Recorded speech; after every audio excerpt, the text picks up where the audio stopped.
Hello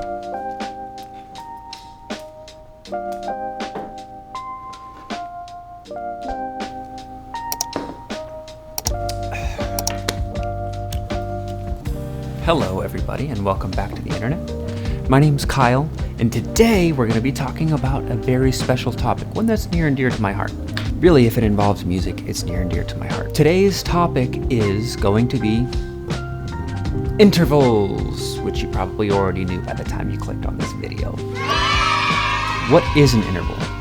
Well, an interval is just a fancy way to say the space in between two notes. The reason that we measure those distances is for our ear training, our ability to train our ears to notice a certain sound and to be able to compose a certain specific sound on the fly, on the spot if we want to. We know what we need to do, where we need to go, where our fingers need to be in order to create that desired sound.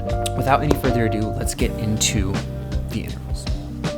Well, the first one we have is actually perfect unison, okay, which is just the same exact note that played back to back, okay, and that's just called perfect unison. You know how we can do that on the guitar is by playing the 5th fret and then playing the next string down open. Unless you're on that pesky G string, you want to be on the 4th fret. There we go, that sounds good. And then it's regular after that. B string 5th fret is perfect unison with E open, okay? Our next interval is going to be the minor second, or AKA the half step. It's like this. By the way, when I do these intervals, I'm going to be doing every one starting on C. So we can begin to see, pun intended, how every single note or interval gets further apart and so forth. But we won't be doing them on just one string. We can if we want to, but we want to be able to do those in one single position. So I'm going to be doing that all in C so we can see how that's done. Starting on C, a half step would be going up from the 3rd fret of the A string or the 5th string to the 4th fret, right? Now, this one is really easy to pick up on. I think just a couple times of hearing it, you'll get it. But songs that we can associate to help us with this is Jaws, right?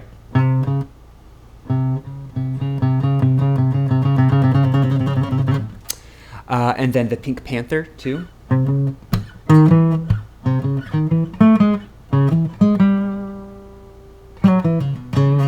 Right? So the Pink Panther is a good one. And those are really the two that I use. Second one, or the third one if you count a perfect unison, would be major second. Okay, and that is 2 whole steps combined. So going to the 4th, then the 5th. Okay, so we're going from the 3rd to the 5th fret on the A string. This is another one that'll get really easy for you to pick up here. We can also go to open D if we want to. That's really easy too. The song that I associate that though when I needed to was Happy Birthday. Right? Happy birthday, right? Next one, minor third. If you have been playing the guitar for any amount of time, you've probably come across the pentatonic scale, okay? And our minor third is where we start the pentatonic scale, right? So our minor third here is going from, we're basically skipping 2 frets and then we're putting our 4th finger down on the 6th fret, right, of the A string. And we should know, and we'll go through this later more, but our pentatonic scales sort of begin, on the neck of the guitar at least, begin and end with minor thirds. So we should become familiar with that sound as well. But if you need a song to associate with it, I do Brahms' Lullaby.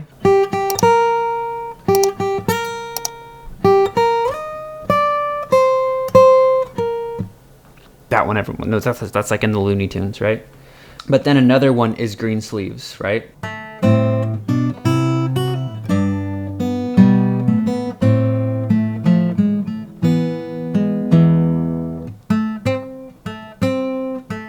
Minor third. Moving on to major third. Again, and really all of these sounds, you'll really start to become very, very familiar with the more that you explore them. But again here, a super basic building block of a major chord. We really need to be able to hear and know that minor third, or that, excuse me, that major third off the top of our head. Okay, and this one, you could use "Oh When the Saints Go Marching In."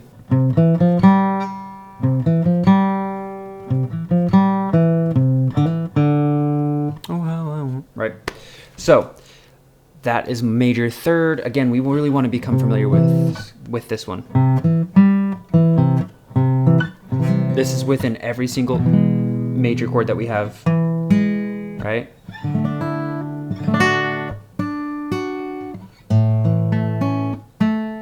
Okay, all major thirds within there. Next up, we've got perfect fourth. Why is it perfect? Nothing's perfect, right? Well, here's the reason that it's called perfect fourth. You'll notice if you look at your major scale and then you look at your minor scale, then you'll notice that the fourth degree of each of those scales is the exact same. Perfect fourth is like this. And the perfect fourth and the perfect fifth kind of have a majory sound about them. I think we have sort of a natural proclivity to sort of view music through the lens of a major sort of vibe. So perfect fourth, if you're on the 3rd fret of the A string, then that note will just be the very next note right next to that one. So the D string of the 3rd fret as well. And this should already begin to sound familiar to us as guitarists to our ears. And here's why. The open strings are all tuned a perfect fourth apart from each other. And let's check this out first. So C to F is what this one is here. If we do this. So the songs that we can associate with that are Here Comes the Bride and Amazing Grace. All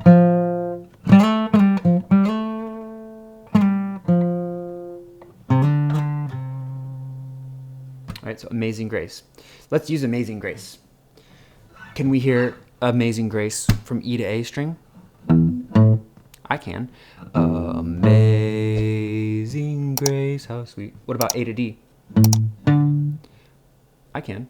Amazing Grace, how sweet the sound. What about D to G? Amazing Grace. Yep. What about G to B? Amazing Grace. Nope, not really, because that one is a major third. So this one is Oh When the Saints. Okay, not Amazing Grace. And then the next one, Amazing Grace. Whew, that's high. So our open strings are a perfect fourth apart. Okay. Now if we do a perfect fourth on one string, that's 3rd fret to 8th fret. Next is the devil's interval. Don't click off, all right? They just call it that because it sounds very dissonant. Listen to this. This is called a tritone, okay? The song that I use to associate the tritone, okay? And that's The Simpsons. The Simpsons, right? So that one's pretty easy, but it's also so ugly that you can't miss it. You know what I mean? Like you just, like when you hear it, you're like, oh God, that's a tritone. You know what I mean? So hopefully that one will also be pretty easy for you. Now we're getting on to perfect fifth, and we're kind of getting a little bit further away now from the intervals that are easier for us. And now we're going to start a perfect fifth here. The perfect fifth is great, and you hear this so much, and it's probably a reason why. Very harmonious, right? And I can already hear the song that I use to associate with the perfect fifth. And that is Superman.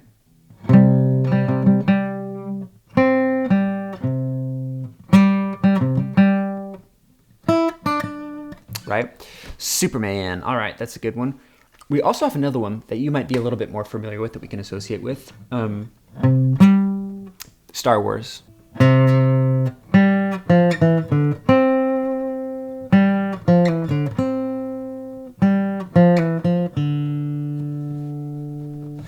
Right, so Star Wars, that's kind of an easier one. There's quite a bit more for that one. I use perfect fifth and Mandalorian a lot too. Nextly, we have the minor sixth. This one to me is sort of my difficult one, or it was my difficult one. But now when I hear it, I go, that was my difficult one. That's made minor sixth, right? Minor sixth is the half step up from perfect fifth, okay? And people, for that, people use the entertainer. Anyways, moving on from minor sixth, we have major sixth. And this is a good one. I really, really like this one a lot. This one is very unique, has a very unique sound to me. And my theory teacher back in the day said my Bonnie used this song, my Bonnie, for this song. And I didn't know that song, but ever since I heard it, I was like, oh, that is a major sixth, and that sounds very distinct to me.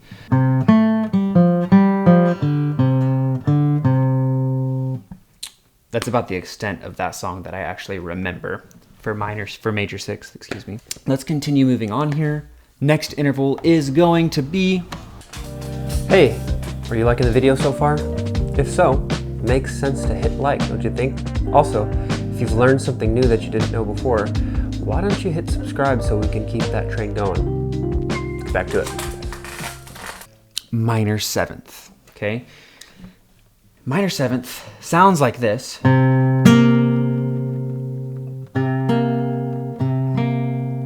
And the minor seventh is basically if you just skip a string, it's on the same fret. Okay, so if you skip a string, you're on the A string. If you skip D, and if you go to G string on the 3rd fret, there's your minor seventh. And you can get that all up and down the neck. Our song for this one, we are going to use Baby Jesus. Okay, now hear me out. Hear me out. The little Lord Jesus asleep on the hay.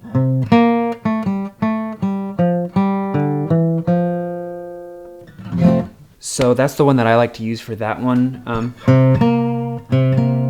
But in context, it sounds a little bit different. It doesn't have that majory sound that we use for that, so be careful when you are using that, because most minor sevenths you hear are going to be in minor chords. Go figure. Some of them are in major chords, though. We have minor sevenths and dominant chords, right? We're getting close to the end here. I hope you stuck with me and you have learned something. Our second to last one here is going to be one of my personal favorites, and that is the major 7. Okay, and there's 2 songs that I love to do with this one, and that is Don't Know Why by Norah Jones. And it sounds like this. So we start on a major 7th, and then she goes up to the octave, which we'll get into in a second, and then she goes down to minor 7th, and then major 4, minor 4,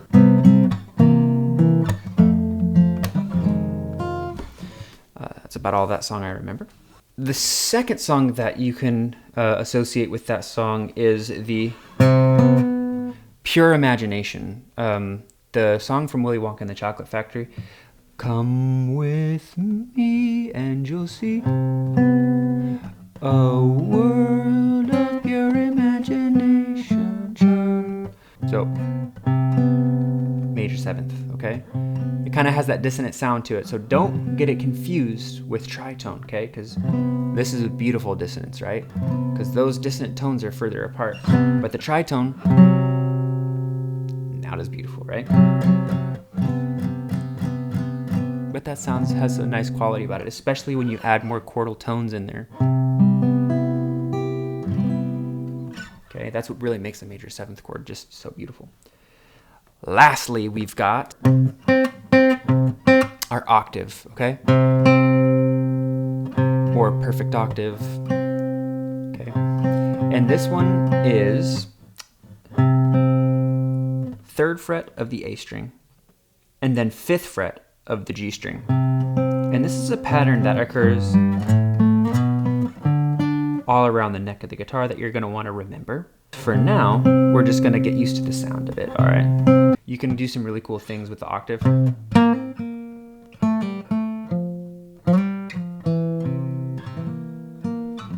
Okay.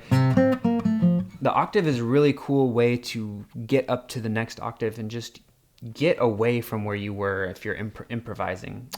in a lower spot, then it's really nice. But the sounds that we can use for the octave, or the songs that we can use for the octave, are chestnuts roasting on an open fire. That one by Nat King Cole. And then also Somewhere Over the Rainbow, right? Somewhere, somewhere.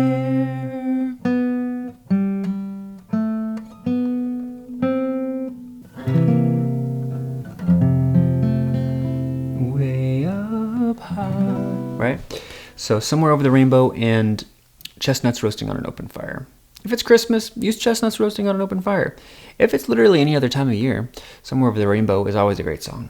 So those are the first intervals that we'll learn as groups, okay? And kind of take these on in little chunks, okay? So don't try to do all of them at the same time. Really try to get to know the important ones first, okay?